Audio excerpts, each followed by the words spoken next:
Yes, students, in this chapter, when people rebel, we have to discuss the time period before and after 1857. सबसे पहले year याद रखो 1857. Then फिर हमने इसमें चैप्टर में किए थे कुछ नवाब्स के बारे में, those who oppose Britishers because they have their own problems. उनकी अपनी अपनी प्रॉब्लम्स थी. फॉर एग्जाम्पल अवध के नवाब जिनको लॉर्ड डलहौजी ने उनकी टेरिटरी जो है वो ले ली थी, है ना. नेक्स्ट इज रानी लक्ष्मीबाई, ठीक है. And sepoys, many sepoys were not happy because they were not getting proper salaries. Then they were compelled to cross overseas. Then in India various kinds of bad evils were there.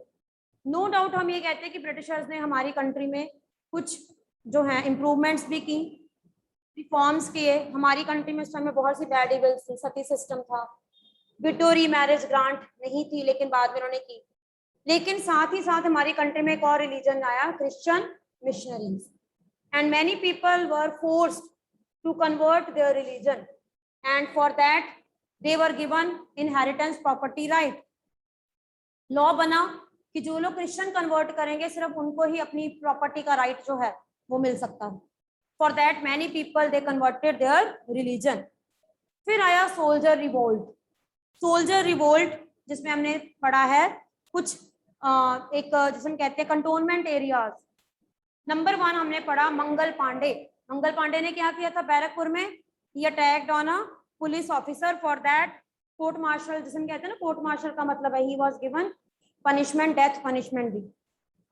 And next day some of the sepoys they immediate cause. अब देखने को तो आपको ये सारे मैंने causes करवाए, कई बार आप इसको ग्रुप में भी लिख सकते हो.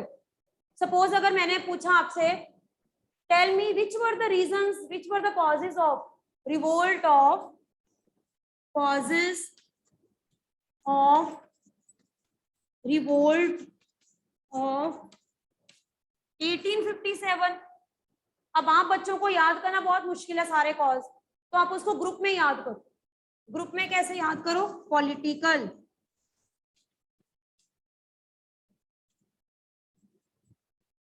Political cause. पॉलिटिकल में आप किंग्स के नेम, रूलर्स के नेम वो याद कर सकते हो कि कौन कौन से जो है रूलर्स को प्रॉब्लम थी. पॉलिटिकल में आप यहाँ लिख सकते हैं नवाब, नवाब्स को क्या प्रॉब्लम आई, रानी लक्ष्मीबाई को क्या problem I, doctrine of lapse, subsidiary alliance, वो सारे आप इसमें 1-2 पॉइंट बना दो, ठीक है. फिर आप बना सकते हो रिलीजियस कॉज.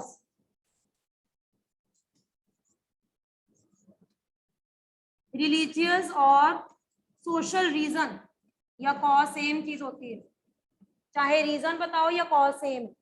इसमें आप क्या बता सकते हो? That Indians were treated inferior. Social में क्या बताओगे? कि Indians were treated inferior, they were considered black. उनको रेस के अकॉर्डिंग, उनके कलर के कारण उनके साथ डिस्क्रिमिनेशन होता था. रिलीजियस, रिलीजियस में आपको बताओगे they were forced to convert which religion? Christian. Religious. तो पॉलिटिकल बता दिया आपने, नवाब्स की प्रॉब्लम बतानी है, किंग्स क्वीन की. रिलीजियस आता है तो आपने बताना है कि उनके ऊपर क्रिश्चियनिटी, उनको कन्वर्ट करने को बोला गया. सोशल बताओगे तो आपने बताना है कि at that time there was a discrimination between white and black, white और ब्लैक. इंडियंस को क्या कहते थे? Indians were treated as black. एक छोटी सी एग्जांपल मैं आपको देती हूँ कि जब हमारी कंट्री में बच्चे ब्रिटिशर्स आए ना, तो ब्रिटिश कल्चर क्या था कि कोई भी जो जूनियर है वो अपने सीनियर के सामने बेंड होके हैट उतारते हैं. आपने देखा होगा, है ना? क्या करते हैं वो? एक तो हाथ मिलाते हैं और बेंड होके क्या करते हैं? हैट उतारते हैं. सपोज अगर आपने आर्मी में या पुलिस में या कहीं देखा होगा ना, सल्यूट भी करते हैं. तो ब्रिटिश एक्सपेक्ट करते थे कि इंडियंस उनके सामने अपनी क्या उतारे? टर्बन, है ना. लेकिन ब्रिटिश का कल्चर अलग था, उनके लिए हैट उतारना मतलब रिस्पेक्ट देना, लेकिन हम इंडियंस के लिए टर्बन उतारना मतलब, हाँ क्या? किसी के आगे झुक जाना, टर्बन उतारना मतलब इंसल्ट होती है, टर्बन उतारना मतलब इंसल्ट होती है। तो उस पर्टिकुलर टाइम पीरियड में मैनी इंडियंस वर टॉर्चर्ड। उनसे एक्सपेक्ट किया जाता था कि वो ब्रिटिशर्स के सामने सल्यूट करें, बेंड करें। इवन कई बार तो जो इंडियंस थे वो ब्रिटिशर्स के सामने शूज भी नहीं डाल के जा सकते थे। वो एक्सपेक्ट करते थे ब्रिटिशर्स कि ये हमारे सामने शूज भी ना डाल, है ना। तो ऐसे उस टाइम पीरियड में इंडियंस जो है, Indians were treated at that inferior, Indians को इंफीरियर ट्रीट करते थे सोशल। तो ये भी एक रीजन है जिसके कारण हम ये कहते थे कि लोगों ने 1857 के रिवोल्ट में पार्टिसिपेट किया। ठीक है, देन इकोनॉमिक कॉजेज, थर्ड आप बता सकते हो economic causes.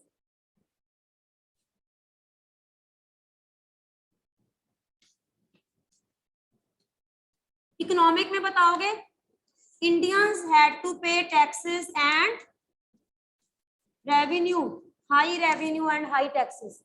Peasants were forced to compel indigo. पुराने चैप्टर के 2-3 पॉइंट ऐड कर दो इसमें। ठीक है, अब मैंने आपको पूरा क्वेश्चन जो है बताया कि विच वर द कॉज ऑफ 1857। तो आपने बताना 1857 से प्रॉब्लम क्या थी। पॉलिटिकल मतलब नवाब्स की प्रॉब्लम बता दो, सब्सिडरी अलायंस बता दो, डॉक्ट्राइन ऑफ लैप्स बता दो, रिलीजियस में क्रिश्चियन बता दो कि इनको क्रिश्चियन कन्वर्ट करते थे, सोशल में बता दो डिस्क्रिमिनेशन करते थे, इसमें बता दो इकोनॉमिक्स में मनी से रिलेटेड टैक्स, इंडियंस के ऊपर टैक्स बहुत ज्यादा हाई देना पड़ता था। किस किस को टैक्स पे करना पड़ता था, पीजेंट्स को, फार्मर्स को, even zamindars were not happy because they were also compelled to pay high revenues to the government. So at that time many people they were facing different kind of problems. और आप क्या बता सकते हो, fourth, ठीक है, fourth आप बता सकते हो मिलिट्री रीजंस।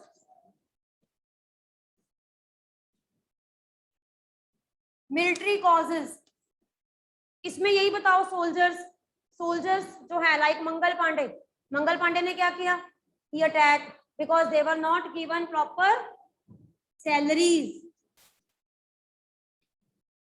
डिस्क्रिमिनेशन क्या था, एक ही आर्मी में अगर व्हाइट सोल्जर होते थे तो देयर सैलरी वाज हाई, और अगर इंडियन सोल्जर होते थे तो देयर सैलरी वाज लो। तो सोल्जर्स को एक और प्रॉब्लम क्या थी, उनको कहाँ जाना पड़ता था, ओवरसीज। ओवरसीज का मतलब पुराने टाइम पीरियड में एक सैनिक मानते थे कि 7 समुद्र पार जाना मतलब क्या है, उनके रिलीजन के अगेंस्ट है, but they were compelled to cross the borders. उनको कहा गया कि आप अगर जॉब चाहते हो तो आपको बॉर्डर क्रॉस करना पड़ेगा, चाहे लैंड बॉर्डर हो चाहे सी बॉर्डर हो।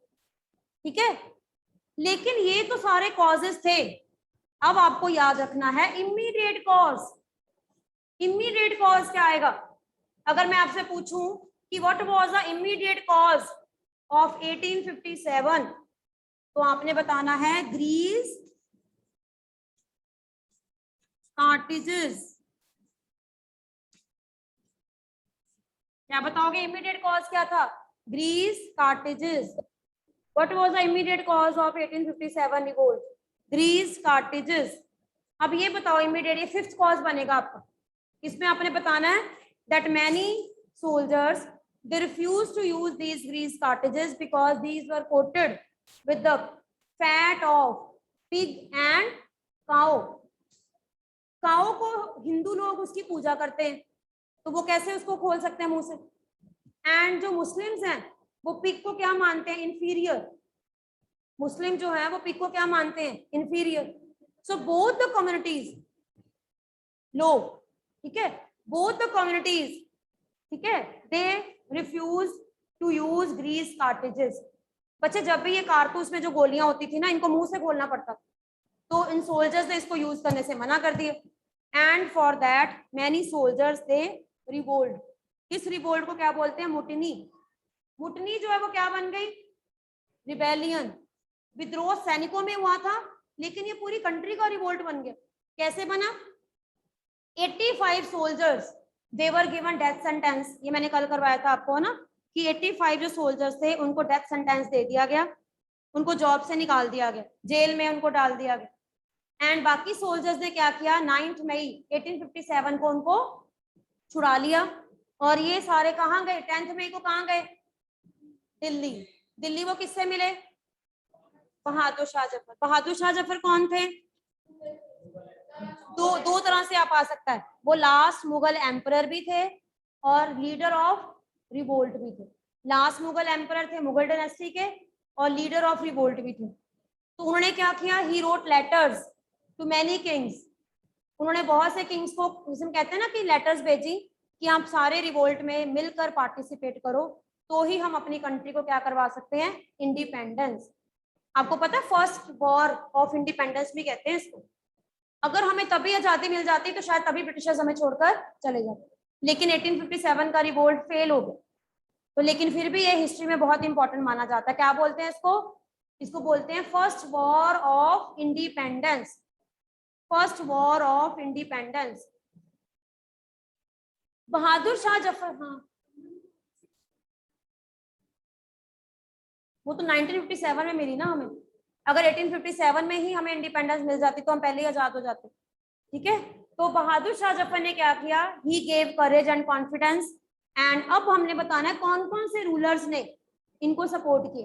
Kanpur, right down, Kanpur, Lucknow. कानपुर से कौन थे, Nana Sahab. Nana Sahib supported this revolt and he declare himself Peshwa. उन्होंने अपने आप को प्राइम, पेशवा का मतलब क्या होता है, प्राइम मिनिस्टर। उन्होंने अपने एरिया का अपने आप को प्राइम मिनिस्टर डिक्लेयर कर लिया। नाना साहब from Kanpur, he declare himself Peshwa. Peshwa का मतलब क्या होता है, प्राइम मिनिस्टर, प्रधानमंत्री जो होते हैं। देन लखनऊ, लखनऊ के जो इंपॉर्टेंट नवाब थे, बिरजिस कादर, BIRJIS, बिरजिस कादर। उन्होंने लखनऊ से सपोर्ट किया, लखनऊ से लोगों को इकट्ठा किया बहादुर शाह जफर को हेल्प करने के लिए। देन बेगम हजरत महल, बेगम हजरत महल इनकी मदर थी, बिरजिस कादर की मदर थी Begum Hazrat Mahal. She also took initiative, Begum Hazrat Mahal, उन्होंने भी इसमें बढ़ चढ़कर पार्टिसिपेट लिया। देन झांसी क्वीन, कौन थी Jhansi queen, Rani Lakshmibai, also join with their army. Rani Lakshmibai also joined, Bahadur Shah Zafar को उन्होंने भी ज्वाइन किया। देखो इतने लोग थे लेकिन फिर भी हम हार गए। रीजन क्या था वो बाद में हम डिस्कस करते हैं ना। तात्या टोपे, ये भी बहुत इंपॉर्टेंट नेम है, TATYA, तात्या टोपे, TOPE। रानी अवंतीबाई, रानी अवंतीबाई। मुस्लिम्स भी थे, ये नहीं कि हिंदू ही थे, मुस्लिम्स भी थे। अहमदुल्ला शाह, कुछ नेम लिख लो, सारे नेम तो आप ना याद कर सकते, जो नेम आपको याद रहते हैं इनमें से कुछ नेम लिख लो। मुस्लिम्स ने कुछ, एक ऐसे करो विमेन नेम लिख लो, दो नवाब के नेम लिख लो, एक मुस्लिम नेम लिख लो, कोई भी याद कर लो, है ना। देन गाजी, गाजी मुस्लिम जो थे, गाजी। बख्त खान, गाजी बख्त खान, ये कुछ मुस्लिम नेम है। हाँ बख्त खान, BAKTH, बख्त खान, ये कुछ मुस्लिम्स नेम है, वो लिख लो। तो इन्होंने रिवोल्ट को ज्वाइन किया, ठीक है। लेकिन प्रॉब्लम क्या थी, नो डाउट रिवोल्ट बहुत ज्यादा स्प्रेड हुआ, लेकिन only to some parts, only to some parts, like in the map you can see only these areas, only center। ये देखो मेन अगर आप पढ़ोगे ना, कौन कौन से एरियाज हैं, दिल्ली, मेरठ, बरेली, लखनऊ, कानपुर, झांसी। इसका मतलब मैप से क्या पता लगता है, सिर्फ सेंटर के एरियाज। हाँ हाँ नहीं, तो इसका मतलब क्या है कि ये सिर्फ सेंटर एरियाज, नॉर्थ में नहीं हुआ, नॉर्थ ईस्ट में नहीं हुआ, साउथ में नहीं हुआ रिवोल्ट, वेस्ट में नहीं। मींस ये some areas were there where revolt spread. Reason क्या था कि इन एरियाज में ही जो है वो, अगर पूरी कंट्री में स्प्रेड होता ना तो शायद लोग इकट्ठे होकर इंडिपेंडेंस पा लेते। अब हमने मैंने कॉजेस तो बता दिए, अब आप बताओ reason for failure, revolt fail क्यों हुआ? अभी मैंने आपके साथ डिस्कस की, ये सारे थे कॉजेस। आपको ये भी पता होना चाहिए फेलियर, फेलियर क्या थे रीजन, इस रिवोल्ट के फेलियर के रीजन क्या थे, कॉजेस ऑफ फेलियर, या why this revolt failed not successful. Number 1, lack of unity, lack of unity. Britishers ने ना हमारी कंट्री में इतना ज्यादा किंग्स को आपस में एंटी कर दिया था कि वो आपस में जो है वो मिलकर लड़ाई करने को तैयार नहीं थे। वो ब्रिटिशर्स को अपने फ्रेंड्स मानते थे। मैंने आपको बताया था सब्सिडरी अलायंस के द्वारा उन्होंने क्या किया, अपने किले में ब्रिटिशर्स को आने की आजादी दे दी और अपने नेबरिंग जो एरियाज हैं उन एरियाज के साथ यूनिटी की बजाय उन्होंने ब्रिटिशर्स के साथ हैंड ज्वाइन किया। ठीक है, लैक ऑफ यूनिटी इसका मतलब होता है, हम ये कहते हैं ना कि हमारा हाथ जो है मुट्ठी है तो इसमें क्या होती है, ताकत होती है। अगर खुल गई तो क्या होगा, क्या होगा, हर फिंगर में उतनी ताकत नहीं होती जितनी कि हाथ में ताकत होती है। आप हाथ से तोड़ सकते हो कोई चीज, ऐसे मुट्ठी से, फिंगर से नहीं तोड़ सकते। ऐसे ही अगर हमारी कंट्री में भी सारे एरियाज यूनाइटेड लेवल के ऊपर ब्रिटिशर्स के अगेंस्ट होते तो शायद हमें इंडिपेंडेंस मिल सकती थी। नंबर 2, सेकेंड आप लिखो, नो यूनिफॉर्म प्लान, एक प्लान नहीं था, हर एरिया का अपना अपना, हर एरिया से अपने अपने किंग्स अपनी तरफ से लड़ रहे थे, इनका एक प्रॉपर प्लानिंग सिस्टम नहीं था। तात्या टोपे ने कभी अटैक किया, कभी रानी लक्ष्मीबाई के साथ अटैक, ये अगर मिलकर अटैक करते ना सारे तो शायद जीत सकते थे। ये सभी अपने अपने एरिया से लड़ रहे थे क्योंकि उस टाइम पीरियड में सभी अपने एरिया को प्रोटेक्ट करना चाहते थे। उनके मन में अपनी कंट्री के लिए नहीं बल्कि अपने एरिया के लिए ज्यादा प्यार। वो ये सोच रहे थे कि हमारी पूरी कंट्री में, वो जैसे रानी लक्ष्मीबाई ने सिर्फ झांसी को ही बचाया, ठीक है, नाना साहब सिर्फ अपने एरिया से, तात्या टोपे सिर्फ अपने एरिया से, मींस ये अपने अपने एरिया से लड़ रहे थे। अगर इनमें यूनिफॉर्म प्लान होता, सारे इकट्ठे मिलकर अटैक करते तो शायद सक्सेसफुल हो सकते थे। थर्ड इज, आपने इसमें बताना है ओल्ड एंड ओल्ड वेपन्स, लिख लो ओल्ड वेपन्स, ओल्ड वेपन्स।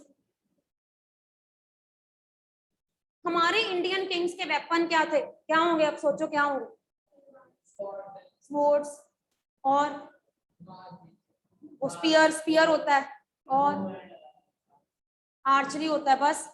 तो ब्रिटिश आर्मी के पास क्या था, कार्टिजेस, कैनन्स, कार्टिजेस। तो आप खुद सोचो कि इंडियन कहाँ पे मुकाबला कर पाते हो, है ना। ठीक है, और लिखो, सम किंग सपोर्टेड ब्रिटिशर्स, जो गद्दार गद्दारी हुए ना वो, उन्होंने क्या किया, अपनी कंट्री के किंग को छोड़कर किनको सपोर्ट किया, ब्रिटिशर्स को। वो पहले ही उनको इन्फॉर्म कर देते थे। आपको पता है बंगाल में सबसे बड़ा गद्दार किसको माना गया सिराजुद्दौला की लड़ाई में, किसने पहले इन्फॉर्म, हाँ, मीर जाफर। मीर जाफर ने सिराजुद्दौला की आर्मी का पहले ही उनको बता दिया। और सिराजुद्दौला ने प्लान बनाया था कि हम अपनी आर्मी को 2 पार्ट्स में डिवाइड कर लेते हैं, एक पार्ट इधर से जाएगा, सिराजुद्दौला लीड करेगा, और एक जाएगा मीर जाफर, और वहां पे मीर जाफर उसको सपोर्ट करेगा। इकट्ठी आर्मी जाएगी तो बेटर है अलग अलग जाओ, है ना। लेकिन मीर जाफर सिराजुद्दौला की हेल्प करने के लिए पहुंचे ही नहीं, और that's why Sirajuddaulah was killed, and after that who was made the Nawab of Bengal, Mir Jafar. तो इसका मतलब क्या है, ट्रीजन, देशद्रोह किया, और जिसके कारण हमारी कंट्री में बहुत से किंग्स जो थे वो ब्रिटिशर्स के फ्रेंड्स बन गए और उन्होंने अपने ही इंडियन किंग्स के साथ गद्दारी। तो ये कुछ रीजन थे व्हाई दिस रिवोल्ट फेल्ड। अब हम पढ़ेंगे चेंजेस, चेंजेस,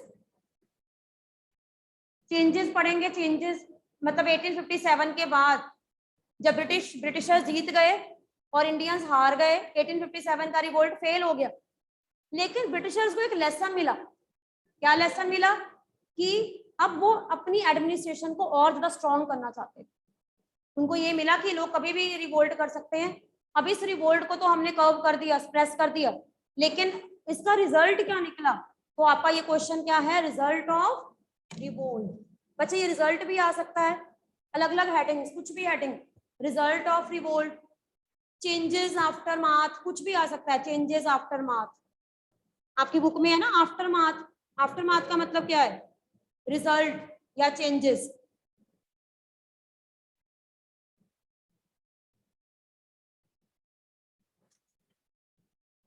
हाँ जी, इसमें हम बताएंगे सबसे पहले थोड़ा सा रीजन बताएंगे कि कैसे कंपनी ने फाइट बैक किया।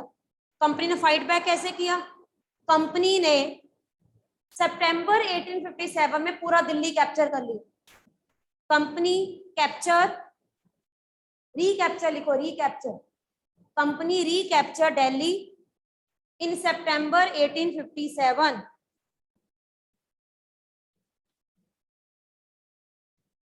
कैनन्स एंड, कैनन का मतलब होता है तोप, एम्यूनिशन, एम्यूनिशन का मतलब होता है मटेरियल, कैनन में लोड करने के लिए जो डाला जाता है, एम्यूनिशन ब्लास्ट करने के लिए। Ammunition was demanded from England, England की क्वीन ने इनको सपोर्ट करने के लिए नए वेपन्स भेजे। Cannons and ammunition was demanded from London या England. Bahadur Shah was arrested, उनको अरेस्ट कर लिया। आपको याद है कौन से कैप्टन ने अरेस्ट किया? कैप्टन एच से, कैप्टन, फर्स्ट पिक्चर है आपकी बुक में, captain Hodson.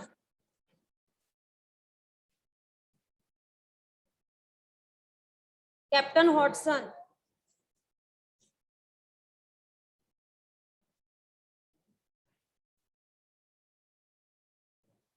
Yes, next is,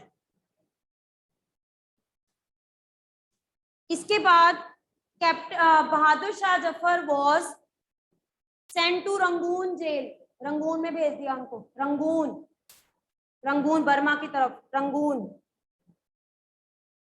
and किस ईयर में इनकी डेथ हो गई? 1862। इनकी वाइफ का नाम क्या था पता है? जीनत महल, जीनत महल इनकी वाइफ थी। वाइफ जीनत महल को भी इनके साथ ही भेज दिया। एंड 1862 और 1857 के रिवोल्ट में देखो कौन जिन्होंने पार्टिसिपेट किया, किसकी डेथ होगी? रानी लक्ष्मीबाई की डेथ हो गई, Rani Avantibai, Tatya Tope, they all sacrifice their life. इन्होंने अपने अपने तरीके से रिवोल्ट किया, लेकिन उस टाइम पर हमें इंटेलिजेंटली रिवोल्ट करते, इकट्ठे होकर रिवोल्ट करते तो शायद जीत सकते थे, है ना। चेंजेस क्या किए? नंबर 1,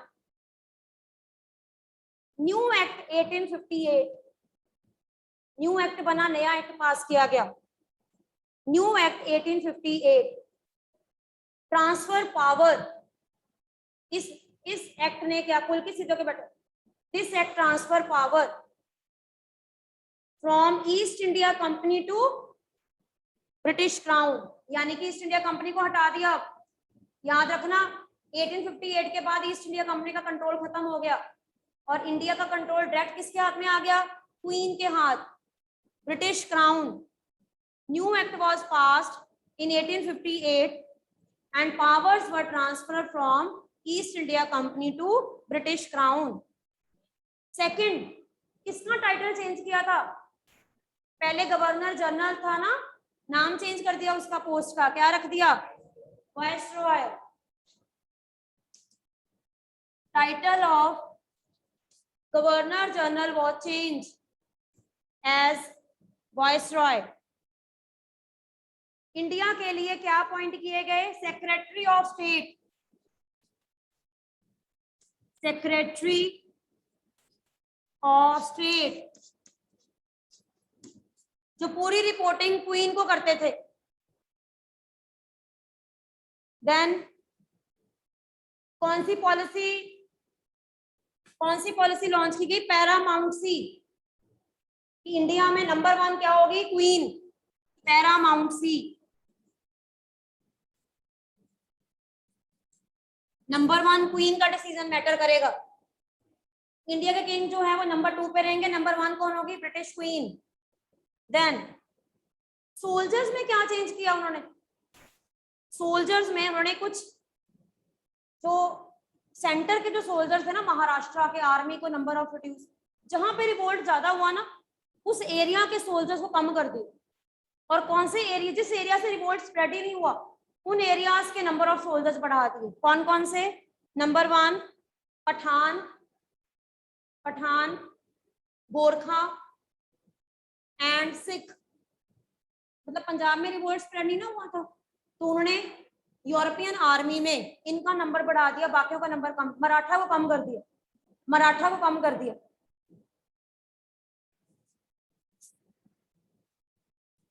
ठीक है, एंड जमींदार्स एंड लैंडलॉर्ड्स, उनको उनकी जमींदारी राइट दे दिया गया। Policies were made to protect zamindars, zamindar को प्रोटेक्ट किया गया, उनको लैंड दे दी गई ताकि वो जमींदार जो हैं वो ब्रिटिशर्स के क्या रहें, लॉयल बन के रहें और अपने अपने एरिया से टैक्स कलेक्ट करके ब्रिटिशर्स को देते रहें। Policies were made to protect landlords and zamindars. They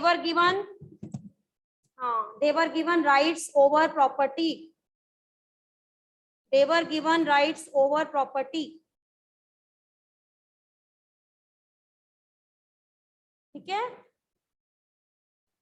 अच्छा, अब आपको एमसीक्यू क्वेश्चन कैसे आ सकते हैं, इवेंट्स के अकॉर्डिंग भी बच्चे आ सकते हैं MCQ question.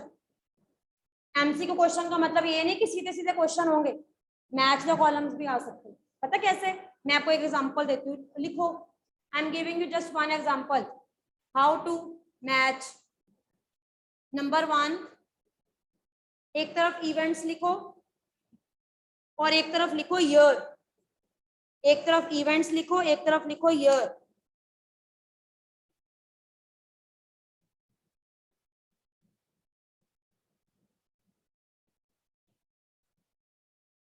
Power from East India company to British crown, year याद रखना। Power from East India company to British crown, year हम बाद में लिखते हैं। नंबर 2,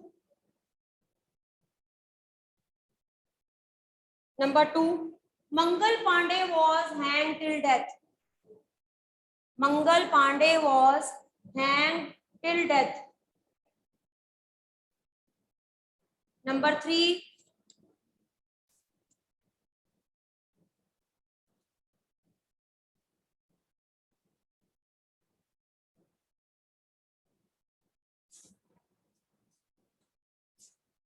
नंबर 3 में आप लिखोगे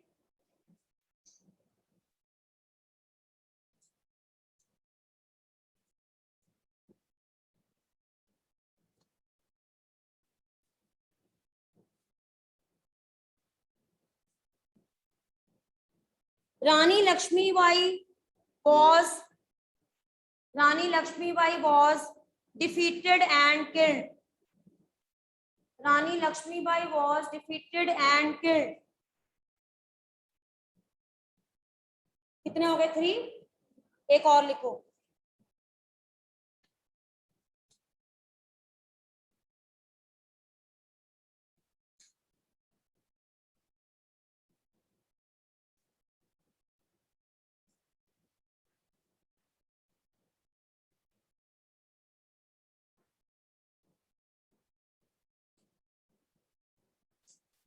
Dalhousie announced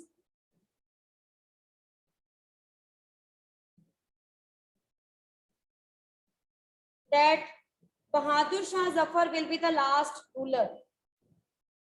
डलहौजी ने अनाउंस किया कि बहादुर शाह जफर जो हैं वो लास्ट रूलर हैं। ठीक है, सपोज अगर ऐसे आता है। दूसरी तरफ आपको इवेंट्स इनकरेक्ट दी होंगी, इनकरेक्ट का मतलब सामने दी होंगी, आपने उनको मैच करके ना फिर आपको ऑप्शंस अलग अलग दिए होंगे, like A option will be there, B will be there, C will be there, D will be there. A का 1, बी का 3, सी का 4, डी का 2, ऐसे ही अलग अलग होंगे।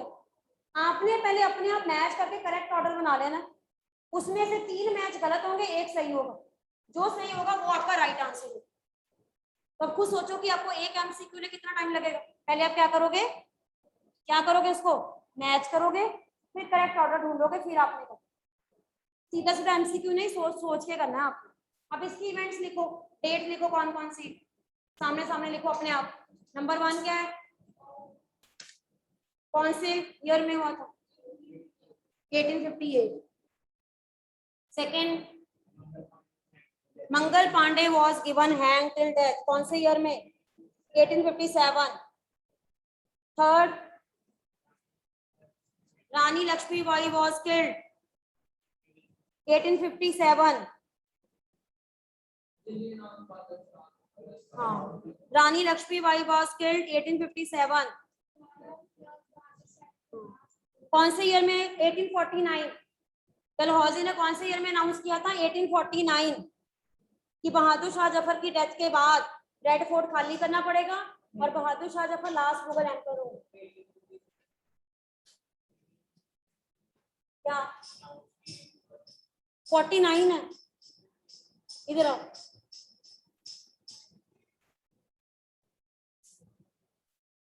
ये देखो 1849 governor general was announced that the death of Bahadur Shah Jafar, family of the king would be shifted to Red Fort.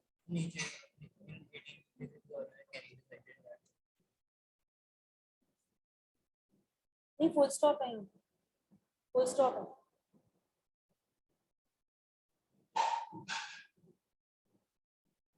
अच्छा कैनिंग, हाँ कैनिंग का लिख सकते हो, कैनिंग का है।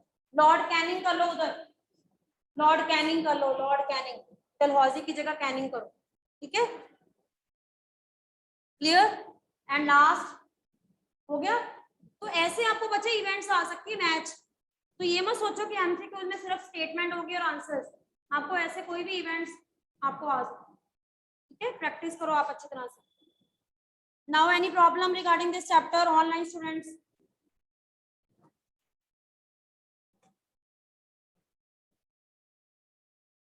I'm going to end, beta.